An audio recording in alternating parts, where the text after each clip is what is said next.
লন্ডনে প্রধান উপদেষ্টার ব্যস্ত কর্মসূচি। 13 জুন তারেক রহমানের সঙ্গে বৈঠক। রাজনীতিতে নতুন সম্ভাবনার দুয়ার খোলার আশাবাদ। ভোটের মাঠে বড় দলগুলো যে কোনো সময় নির্বাচনের জন্য প্রস্তুত। বিএনপি জোটের ভাবনা, নাগরিক ঐক্য, এনসিপির ব্যস্ত জনসংযোগে।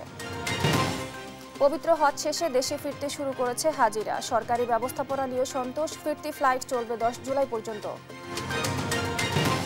ঈদের ছুটিতে বিনোদন কেন্দ্রে দর্শনার্থীর ভিড়। পর্যটকদের পদচারণায় মুখর কক্সবাজার সমুদ্র সৈকত। আমার তো খুব ভালো লাগতেছে, ঈদের ছুটি পাইছি, এর জন্য ছুটি কাটানোর জন্য এখানে আসছি। এবার একটু ছুটি বেশি পাওয়াতে আমরা গ্রামের বাড়িতে বাবা মার সঙ্গে ঈদ করেছি, সেটা শেষ করে আবার কক্সবাজারেও এসেছি। সেনাবাহিনীর হাতে গ্রেফতার শীর্ষ সন্ত্রাসী। লিপ্টনের মামলা নিয়ে পুলিশের 9-6। এজাহারে নাম নিচের দিকে। অস্ত্রের তালিকাও গরমিল। যশোরের ঝিকরগাছায় 2 মৃত মুক্তিযোদ্ধার নামে 5 বছর ভাতা উত্তোলন। অজ্ঞাত কারণে শাস্তি হচ্ছে না অভিযুক্তদের। এশিয়ান কাপ বাছাইয়ে সিঙ্গাপুরের কাছে 2-1 গোলে হারল বাংলাদেশ। ভবিষ্যতে ভালো কিছুর প্রত্যাশা ফুটবল প্রেমীদের। প্রতিটা প্লেয়ার সর্বোচ্চ দেওয়ার চেষ্টা করছে, শুধুমাত্র আমরা একজন প্রপার গোল স্কোরারের অভাবে গোল পাইনি। আমাদের কোনো কিছুতে ঘাটতি নাই, জাস্ট একটা নাম্বার 9 দরকার। আমাদের ডিফেন্সিভ খুব ভালো।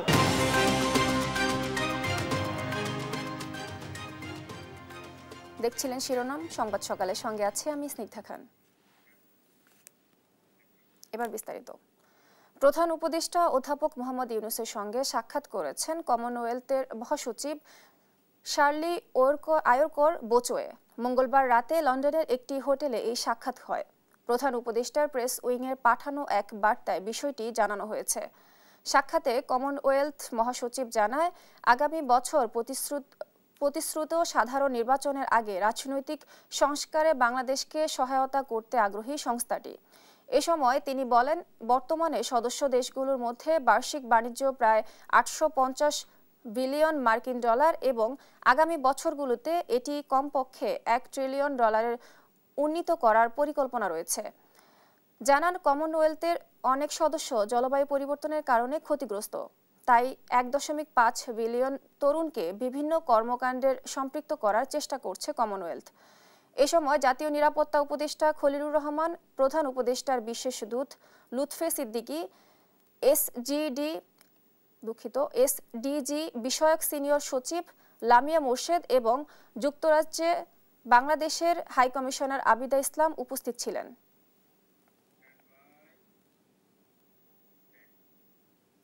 প্রধান উপদেষ্টা ডক্টর মোহাম্মদ ইউনূসের সঙ্গে বৈঠকে বসছেন বিএনপির ভারপ্রাপ্ত চেয়ারম্যান তারেক রহমান। আগামী 13 জুন সকালে তাদের সাক্ষাৎ হচ্ছে বলে নিশ্চিত করেছেন প্রধান উপদেষ্টার প্রেস সচিব শফিকুল আলম। দুজনের মধ্যে কি বিষয় নিয়ে আলোচনা হবে জানতে চাইলে শফিকুল আলম বলেন, বাংলাদেশের এখনকার রাজনৈতিক পরিস্থিতি, নির্বাচনের ঘোষিত সময়, জুলাই চার্টার সংস্কার, এসব যে কোনো ইস্যু নিয়েই আলাপ হতে পারে। বিস্তারিত ইউসুফ ভুইয়া রিপোর্ট।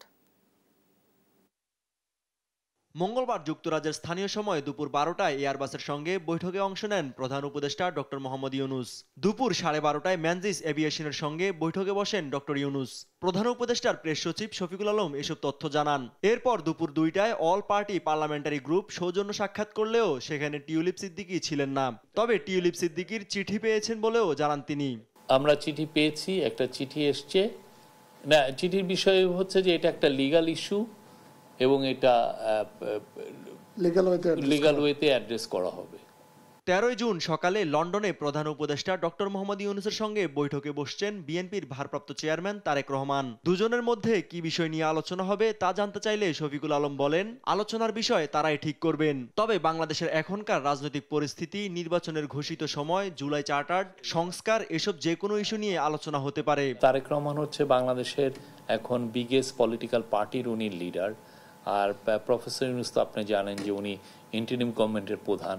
তো ওনাদের মতো করে বসবেন, আলাপ হবে। এটা এখানে যে কোনো বাংলাদেশের এখনকার যে সিচুয়েশন, পলিটিক্যাল পরিস্থিতি, তারপরে আপনারা জানেন যে আমরা একটা ইলেকশনের ডেটটা ঘোষণা করেছি, সেই বিষয়ে, তারপরে ইলেকশনের এই জুলাই চার্টারটা হওয়া, রিফর্ম বিষয়, এগুলো যে কোনো ইস্যুই আলাপ হতে পারে। এর আগে স্থানীয় সময় সকাল 7:05 এমিরেটস এয়ারলাইন্সের একটি ফ্লাইটে লন্ডন পৌঁছান প্রধান উপদেষ্টা।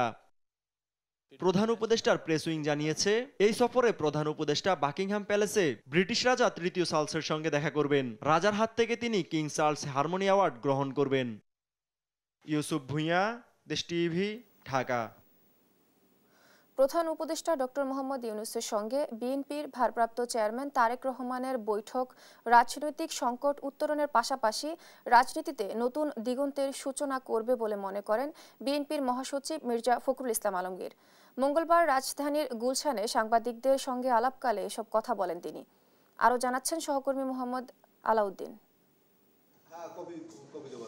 মঙ্গলবার রাজধানীর গুলশানে বিএনপি চেয়ারপারসনের কার্যালয়ে ঈদ পরবর্তী আড্ডার অংশ হিসেবে সাংবাদিকদের সঙ্গে সাক্ষাৎ করেন দলটির মহাসচিব মির্জা ফখরুল ইসলাম আলমগীর। এই আড্ডায় রাজনীতি, সংস্কার, নির্বাচন সহ সমসাময়িক বিভিন্ন বিষয় উঠে আসে। মির্জা ফখরুল জানান, 13 জুন লন্ডনের ডোরচেস্টার হোটেলে প্রধান উপদেষ্টার সঙ্গে তারেক রহমানের বৈঠক হবে, যা রাজনীতিতে নতুন দিগন্তের সূচনা করবে। ফর্মালি দাওয়াত করা হয়েছে মিটিংয়ের জন্য। এটা আপনার 13 তারিখে 9টা থেকে 11টা পর্যন্ত লন্ডন টাইমে এই সময়টা দেওয়া হয়েছে আর কি। সাক্ষাৎকারটা হলে অনেক সমস্যার সমাধান হয়ে যেতে পারে এবং অনেকগুলো সহজ হয়ে যেতে পারে, নতুন ডাইমেনশন সৃষ্টি হতে পারে, সম্ভাবনা অনেক আর কি। এখন এটা নির্ভর করবে আমাদের নেতৃবৃন্দের উপরে যে তারা এটাকে কিভাবে সেই সম্ভাবনার দিকে নিয়ে যাবেন। তিনি আরো বলেন, গণতন্ত্রকে সমুন্নত রাখতে এবং জাতীয় ঐক্য ধরে রাখতে সবাইকে দায়িত্বশীল হতে হবে। এই সময়টা আপনার গণতন্ত্রের উত্তরণের যে কালটা, ট্রানজিশনটা, এটাতে সকলের আমাদের খুব দায়িত্বশীল হওয়া উচিত। প্রত্যেকটা কথা আমাদের সাবধানে বলা উচিত। প্রত্যেকটি কথা আমরা এমনভাবে বলবো যে কথাগুলো আমাদের এই যে যাত্রা, একটা চ্যালেঞ্জ মোকাবিলা করার যে যাত্রা, এটা যেন বিঘ্নিত না হয়, ক্ষতিগ্রস্ত না হয়। এবং যেটা বারবার আমি বলে এসেছি, আমরা সবাই বলে এসেছি, যে জাতীয় ঐক্য ওই ক্ষেত্রে কিন্তু সবচেয়ে ইম্পর্টেন্ট। বিএনপি সংস্কার নয়, নির্বাচন চায়, এটি একটি প্রোপাগান্ডা জানিয়ে মির্জা ফখরুল বলেন, দেশের ব্যবসায়ীরা দিক নির্দেশনা পাচ্ছে না, তাই দেশের স্থিতিশীলতা ও বিনিয়োগ বৃদ্ধিতে একটি নির্বাচিত সরকার প্রয়োজন। মোহাম্মদ আলাউদ্দিন, দেশ টিভি, ঢাকা। যে কোনো সময় নির্বাচনের জন্য প্রস্তুত বিএনপি, তবে প্রধান উপদেষ্টার ঘোষিত সময় অযৌক্তিক এবং অবাস্তব বলে মনে করে দলটি। আর এখনও নির্বাচনী প্রস্তুতি শুরু না হলেও জোট করার কথা ভাবছে নাগরিক ঐক্য। অন্যদিকে নিবন্ধনের জন্য আবেদন না করেও নির্বাচনী সংযোগ চালিয়ে যাচ্ছে নতুন দল এনসিপি। জুলাইয়ের মধ্যে নিবন্ধনের আবেদন করবে বলে জানান দলটির নেতারা। আরও জানাচ্ছেন জান্নাতুল মোহনা। দেশবাসীর কাছে ঘোষণা করছি যে আগামী জাতীয় নির্বাচন 2026 সালের এপ্রিলের প্রথমার্ধের যে কোনো একটি দিনে অনুষ্ঠিত হবে। ঈদুল আজহার আগের দিন সন্ধ্যা 7টায় জাতির উদ্দেশ্যে দেয়া ভাষণে নির্বাচনের সম্ভাব্য সময় জানান প্রধান উপদেষ্টা ডক্টর মোহাম্মদ ইউনূস। রোডম্যাপ প্রদান করবে। তার ঘোষিত নির্বাচনী রোডম্যাপ ঘিরে রাজনৈতিক দলগুলোর মধ্যে চলছে বিতর্ক। জামায়াত ইসলামী, এবি পার্টি, নাগরিক ঐক্য সহ বিভিন্ন দল ইতিবাচকভাবে নিলেও আপত্তি জানায় বিএনপি। ডিসেম্বরের নির্বাচন চায় দলটি। নেতারা বলছেন, যে কোনো সময় নির্বাচনের জন্য বিএনপি প্রস্তুত থাকলেও প্রধান উপদেষ্টা ঘোষিত সময় অযৌক্তিক এবং অবাস্তব। রোজার পর নির্বাচন হলে কেন্দ্রে ভোটার আসবে না। আগামী 1 মাস পরেও নির্বাচন দিলে বিএনপি প্রস্তুত আছে, কিন্তু বাংলাদেশের জনগণ কতটুকু প্রস্তুত? কারণ আপনি তো প্রস্তুত থাকতে পারবেন না।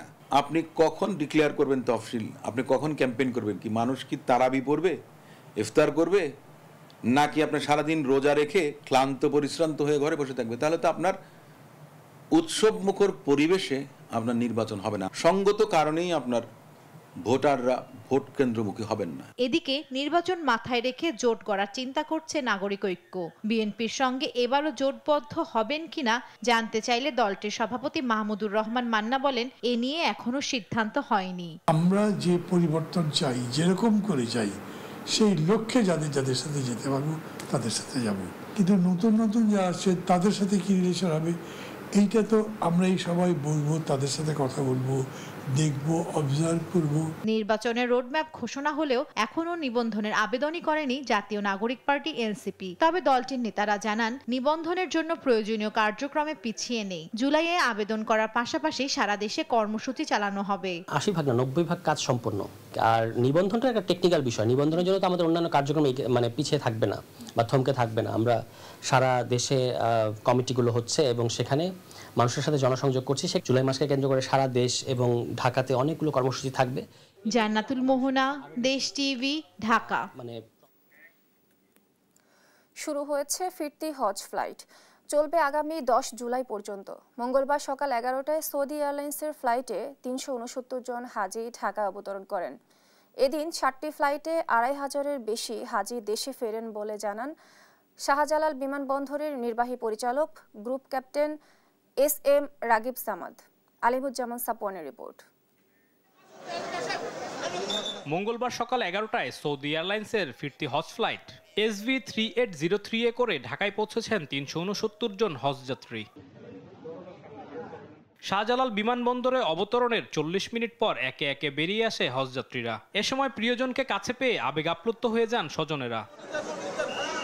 কোনো ধরনের ভোগান্তি ছাড়াই দেশে ফিরতে পেরে কৃতজ্ঞতা প্রকাশ করেন হাজিরা। ধন্যবাদ জানান বাংলাদেশ ও সৌদি সরকারকে। আল্লাহর শুকরিয়া কি আদায় করব, কোনো শব্দ নাই। এত সুন্দর করে আমাদেরকে আল্লাহ তাআলা হজ পালন করে আনছেন। দুই সরকারকে ধন্যবাদ। দুই সরকার মিলে এই ব্যবস্থাপনা করছে ভালো। একটু পুলিশ পাহারাটা ছিল খুবই কড়াকড়ি, এর তাপের জন্য একটু সমস্যা হয়েছিল আমাকে মাকে নিয়ে করতে, কিন্তু আল্লাহর রহমতে কাটাই নিতে পারছি আর কি। আলহামদুলিল্লাহ ভালো, সুন্দর হয়েছে।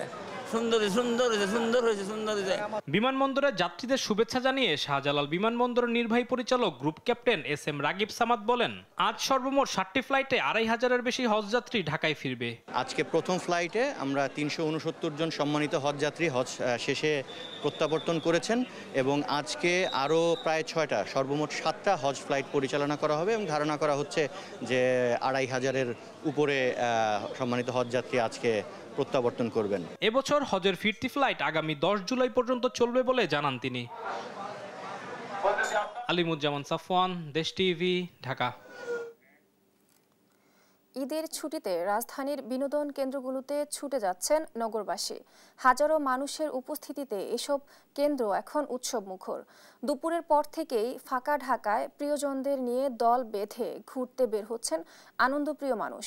বিমান বাহিনী, জাদুঘর, নভ থিয়েটার ও শিশু মেলা ঘুরে এসে বিস্তারিত জানাচ্ছেন এনআই নাহিদ। রাজধানীর আগারগাঁওয়ে বিমান বাহিনী জাদুঘর, ব্যাঙের আদলে চরকিতে ঘুরছে শিশু কিশোররা,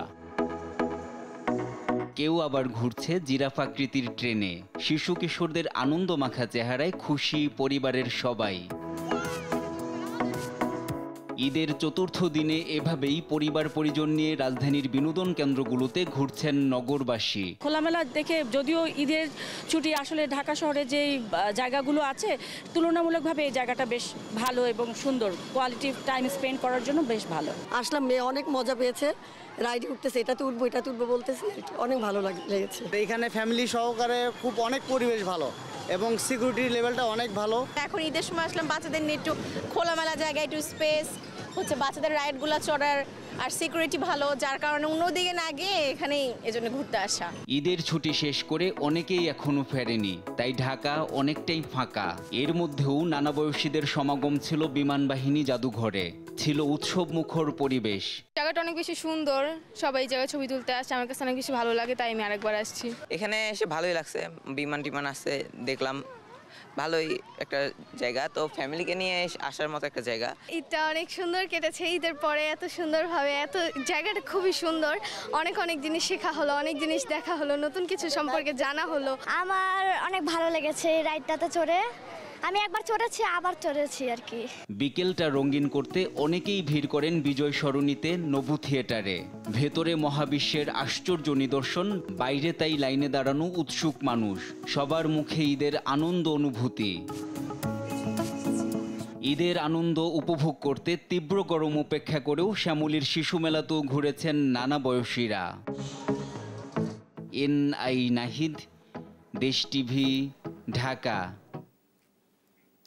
পর্যটকের পদচারণায় মুখর দেশের পর্যটন কেন্দ্রগুলো। ভ্রমণ পিপাসুদের ঢল নেমেছে কক্সবাজার সমুদ্র সৈকতে। চট্টগ্রামের ফয়েজ লেকেও দেখা গেছে উপচে পড়া ভিড়। সিলেটের সাদা পাথর সহ পর্যটন কেন্দ্রগুলোতেও ভ্রমণ পিপাসুদের উপস্থিতি ছিল চোখে পড়ার মতো। সহকর্মীদের তথ্য ও ছবিতে নুসরাত শোভার রিপোর্ট। ঈদ আনন্দে মুখর চট্টগ্রামের বিভিন্ন পর্যটন কেন্দ্র। পরিবারের সঙ্গে আনন্দ ভাগাভাগি করতে শিশু কিশোর থেকে শুরু করে নানা বয়সী মানুষ ভিড় করেছেন পতেঙ্গা সমুদ্র সৈকত, ফয়েজ লেক, সি ওয়ার্ল্ড সহ নানা বিনোদন কেন্দ্রে। অনেক ভালো, অনেক এনজয় করছি আমরা।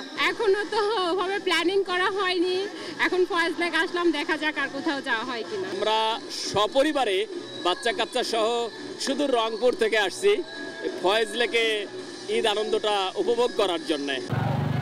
পর্যটকদের পদচারণায় তিল ধারণের ঠাঁই নেই কক্সবাজার সমুদ্র সৈকতে। পর্যটকদের কেউ ঘোড়ায়, কেউ বিচ বাইকে, আবার কেউ কেউ জেট স্কিতে চড়ে আনন্দে মেতেছেন। পর্যটকদের হয়রানি রোধে কাজ করছে ট্যুরিস্ট পুলিশ। প্রথম আসা কক্সবাজারে, অনেক মজা লাগতেছে, অনেক এনজয় করতেছি, অনেক মানুষের ভিড়ে অনেক ভালো লাগতেছে। আজকে সকাল থেকেই এখন পর্যন্ত প্রায় 1.5 থেকে 2 লাখ লোকের সমাগম হবে। তো সেক্ষেত্রে আমরা বিচের নিচে উপরে সার্বক্ষণিক নিরাপত্তায় আমরা নিয়োজিত আছি। পর্যটকদের উপস্থিতিতে মুখর সিলেটের ভোলাগঞ্জের সাদা পাথর পর্যটন কেন্দ্র। সাদা পাথরের পাশাপাশি এখানকার স্বচ্ছ নীল জলে গা ভাসান পর্যটকরা। ঘুরতে এসে বেশ আনন্দ প্রকাশ করেছেন তারা। চট্টগ্রাম থেকে আসছি, এখানে এসে অনেক ভালো লাগছে। আমার শ্বশুরবাড়ি সিলেট, আমি যতবারই সিলেট আসি সিলেট সাদা পাথর এসে ঘুরে যাই। খুব রেয়ার ছিল এখানে আসাটা, তাও যে আমরা আসতে পারছি এই গরমের মধ্যেও খুবই আনন্দ লাগতেছে। আর পানিটা এত ঠান্ডা, মনটা ঠান্ডা হয়ে যাচ্ছে একদম। এছাড়াও বান্দরবান, রাঙামাটি, খাগড়াছড়ি, নেত্রকোনা সহ নানা জেলার পর্যটন কেন্দ্রগুলো পর্যটকদের পদচারণায় সরগরম। নুসরাত শোভা, নিউজ ডেস্ক, দেশ টিভি। কুমিল্লায় ঈদ শেষে ঘরমুখ মানুষের ফিরতি যাত্রা কেমন চলছে তা জানাতে যুক্ত হচ্ছেন সহকর্মী সুমন কবির। সুমন, ফিরতি যাত্রার চিত্রটা কেমন দেখছেন? সড়কে যানজট বা ভোগান্তির খবর কি আমাদের জানাবেন?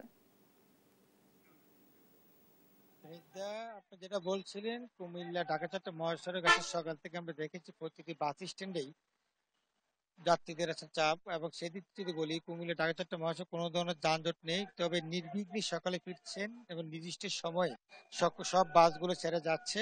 এদিক থেকে যদি কথা বলি, যাত্রীরা আমাদেরকে জানিয়েছেন যে ঢাকা চট্টগ্রাম মহাসড়কের কুমিল্লা অংশে যানজট না থাকার কারণে এবং কোন যানজট না থাকার কারণে প্রতিটি পয়েন্টে থেকে আসলে নির্দিষ্ট সময় যে বাংলাদেশের বাস স্ট্যান্ড, শাসন রাস্তা বাস স্ট্যান্ড এবং কুমিল্লায় যেহেতু আন্তর্জেলা 6টি আন্তর্জেলা সংযোগ সড়ক রয়েছে, সেখান থেকে যতগুলো বাস ছেড়েছে এবং সবগুলো বাস আমরা দেখেছি যানজট না থাকার কারণে নির্দিষ্ট বাসগুলো যেতে এবং যাত্রীরা স্বস্তিতে ফিরতে পারছেন। এবং এদিক থেকে যানজটের যদি কথা বলতে হয়, যে পুলিশ সুপার এবং যে কুমিল্লা পুলিশ সুপার যে সমন্বয় টিম কাজ করছে, রবার স্কোয়াড টিম কাজ করছে বিভিন্ন পয়েন্টে, এবং তারা বলছেন এখন মধ্যে কুমিল্লা কোনো ধরনের যানজট আমরা পাইনি। এবং সাথে সাথে যে যানজটের কোনো গাড়ি নষ্ট হয়ে যায়, রেস্কিউ টিম উদ্ধার করছেন, অ্যাম্বুলেন্স টিম রয়েছে। সেদিক থেকে বলি কুমিল্লা ঢাকা চট্টগ্রাম মহাসড়ক আমরা দেখছি যাত্রীদের মধ্যে একটা স্বস্তি ফিরে এসেছে। তারা বলছে স্বস্তির ঈদ যে এত সুন্দর হয় এই প্রথম দেখলাম, এই কারণে আবার দীর্ঘ ছুটি থাকার কারণে যাত্রীদের মধ্যে ওই ধরনের কোনো সমস্যা নেই। তারা আমাদেরকে আরো জানিয়েছেন, যারা বাস কাউন্টার রয়েছেন তারা বলছেন যে কুমিল্লার যে বাস মালিক সমিতি রয়েছেন, যাত্রী কল্যাণ সমিতির, তারা বলছেন যেহেতু টিকিটের দাম বৃদ্ধি করা হয়নি, সবকিছু মিলিয়ে বোঝা যায় কুমিল্লা যে ঈদের যে একটা ছুটির কারণে আসলে এত সুন্দরভাবে তারা যেতে পারছেন, তারা আমাদেরকে জানিয়েছেন। এবং যারা যাত্রী রয়েছে সেদিক থেকে বলি যে বাস কাউন্টার, যারা টিকিট কাউন্টার বলছে, তারা বলছে নির্দিষ্ট সময় যাচ্ছেন। আসলে ভাইয়া টিকিটের দাম বৃদ্ধি পেয়েছে কিনা বা নির্দিষ্ট সময় আগের প্রাইস, টিকিটের দাম আগের মতোই আছে, আগে যে ভাড়া ওইটাই আছে। হ্যাঁ, নির্দিষ্ট সময় যাচ্ছে, গাড়ি অ্যাভেলেবেল আছে। যেটা বলছিলেন গাড়ি অ্যাভেলেবেল তাদের রয়েছে, এবং সেই দিক থেকে বলি যারা যাত্রী রয়েছেন তারা বলছেন স্বস্তিতেই তারা ফিরতি যাত্রা করতে পারছেন কোনো ধরনের জামালাহীন ভাবেই ছাড়াই। আর এই ছিল কুমিল্লার মানে বাস স্ট্যান্ড এবং সকল ঢাকা চট্টগ্রাম মহাসড়ক কুমিল্লা অংশের সর্বশেষ তথ্য। স্নিগ্ধা। সুমন কবির, ধন্যবাদ আপনাকে। দেখছেন সংবাদ সকাল।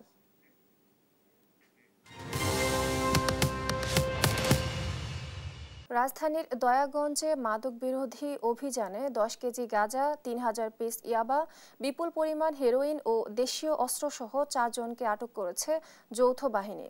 এছাড়া রাজধানীর নিরাপত্তা জোরদার করতে বিভিন্ন জায়গায় চৌকি বসিয়ে তল্লাশি চালানো হয়। ফজলে আদিত্যের রিপোর্ট, জানাচ্ছেন ফেরদৌস রহমান। মঙ্গলবার মধ্যরাতে সুনির্দিষ্ট তথ্যের ভিত্তিতে যাত্রাবাড়ী আর্মি ক্যাম্পের নেতৃত্বে দয়াগঞ্জে মাদক ব্যবসায়ী শুকুর আলীর বাসায় প্রায় 4 ঘন্টা অভিযান চালায় যৌথ বাহিনী। অভিযানে 10 কেজি গাঁজা, 3000 পিস ইয়াবা, বিপুল পরিমাণ হেরোইন, দেশীয় অস্ত্র, মাদক দ্রব্য বিক্রয়ের বেশ কিছু অর্থসহ 4 জনকে আটক করা হয়। অভিযানে জব্দকৃত আলামত এবং গ্রেফতারকৃত আসামিদের হস্তান্তর করা হয় যাত্রাবাড়ী থানায়। এদিকে ঈদের ছুটি শেষে রাজধানীতে ফেরা মানুষদের নিরাপত্তা দিতে রাজধানী উত্তরায় তল্লাশি চৌকি বসিয়ে অভিযান চালায় যৌথ বাহিনী। এ সময় বেশ কিছু যানবাহনকে ট্রাফিক আইনে মামলা সহ একটি বাস আটক করা হয়। ঈদ যেহেতু শেষ, এই সময়টা শহরটা ফাঁকা থাকে, এই সময়ে আমরা চেক করে আজকে কোনো মাদক টাদক পাই নাই। তবে এটা বাস আটক করা হয়েছিল, বাসের রুট পারমিট ছিল না রাত করে, তো তার ডিউলি ব্যবস্থা নেওয়া হয়েছে আইনানুগভাবে। এবং বা মোটর সাইকেলে দেখলাম হচ্ছে ওই 3 জন করে আরোহী নিয়ে চলার যে প্রবণতাটা, লাইসেন্স ছাড়া চলার যে প্রবণতা, এবং অনেকের মাথায় হেলমেট থাকছে না, তো ওইগুলোর বিরুদ্ধে আমরা অ্যাকশন নিয়েছি। এছাড়া মিরপুরেও তল্লাশি চৌকি বসিয়ে সেনাবাহিনী অভিযান কার্যক্রম পরিচালনা করে। ফেরদৌস রহমান, দেশ টিভি, ঢাকা। দক্ষিণ পশ্চিম অঞ্চলের শীর্ষ সন্ত্রাসী জাহাঙ্গীর কবির লিপ্টনের মামলার এজাহারে ৯/৬-এর অভিযোগ উঠেছে পুলিশের বিরুদ্ধে। কুষ্টিয়ায় সেনাবাহিনীর হাতে লিপ্টন সহ তার 3 সহযোগী গ্রেফতার হলেও পুলিশের এজাহারে লিপ্টনের নাম রয়েছে 4 নম্বরে। এজাহারে শীর্ষ সন্ত্রাসী লিপ্টনের নাম শেষে দিয়ে সহযোগীদেরই করা হয় প্রধান আসামি।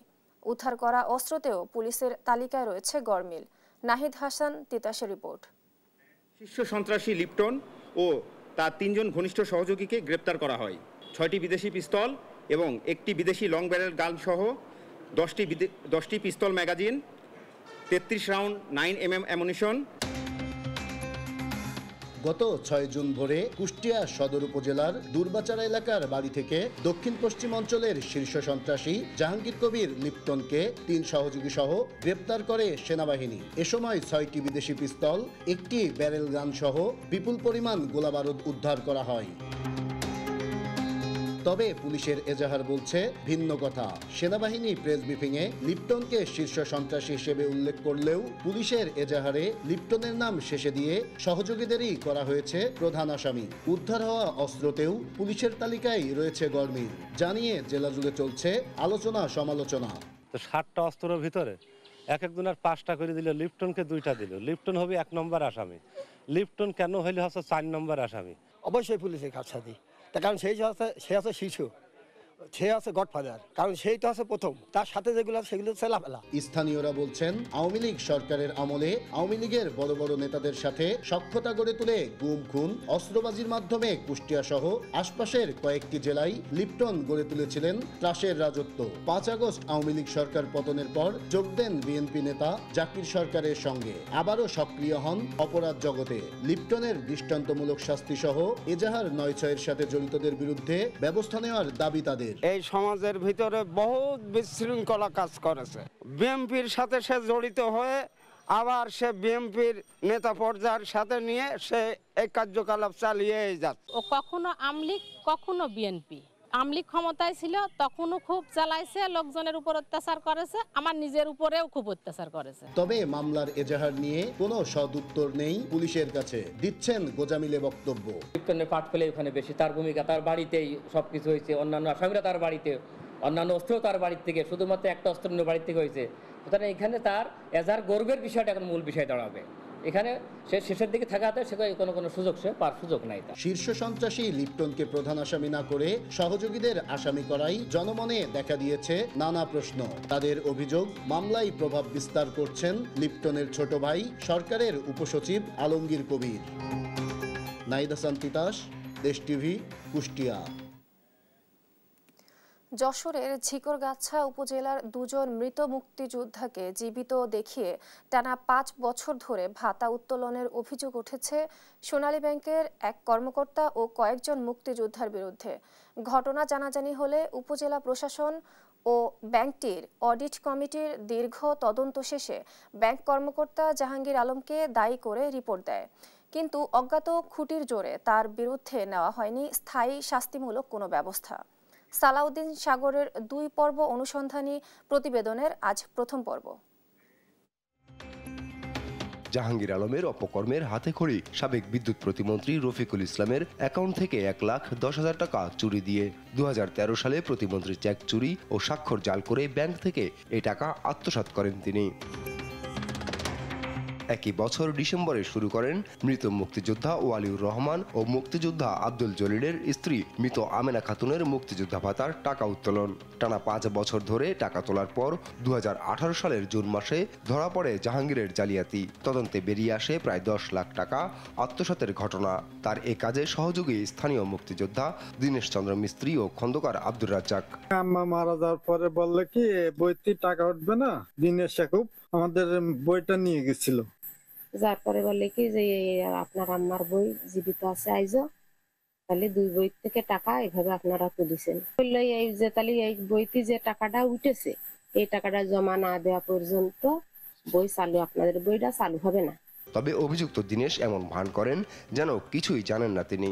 এটা অন্ধকারে তো সাপ ধরা যায় না, কে নেছে এটা যদি আমরাই জানতাম তাহলে তো আমরাই উৎসাহ। দেশ টিভি টিমের কাছে তথ্য ছিল দীনেশের সঙ্গে জাহাঙ্গীরের নিবিড় সখ্য রয়েছে। কৌশল করে ব্যাংক কর্মকর্তা সেজে জাহাঙ্গীরের বন্ধু পরিচয়ে দীনেশকে ফোন করে জানানো হয় দেশ টিভির সাংবাদিক যেতে পারে তার কাছে। সেই অনুযায়ী অনুসন্ধানী টিম তার কাছে গেলে যাকে জাহাঙ্গীরের বন্ধু বানানো হয়েছিল তাকেই কল করেন দীনেশ মিস্ত্রি। দেশ টিভি সাংবাদিক আইলে বহুত কিছু কথাবার্তা, অনেক কথা, প্রায় 1.5 ঘন্টা ছবি নিয়া আবার ওই মাইক্রোফোনে কথা রেকর্ডিং করা। ওরাই বারে বারে বলছে যে জাহাঙ্গীর হোসেন, নাম না। এবার খন্দকার আব্দুর রাজ্জাকের খোঁজে দেশ টিভি টিম। গোয়ালহাটি গ্রামের বীর মুক্তিযোদ্ধা ওয়ালিউর রহমান খানের মৃত্যুর পর তার ভাগ্নের কাছ থেকে ভাতার বই ও চেক নেন আব্দুর রাজ্জাক। ব্যাংকের জাহাঙ্গীর আলম নাম বলে একজন লোক, উনি আমাকে বলছিল যে এরকম ভাই এই টাকাটা তো যেভাবে হোক মিসইউজ হয়েছে, তাই এই টাকাটা আমি আপনাকে দিচ্ছি, আপনার নামে জমা করেন।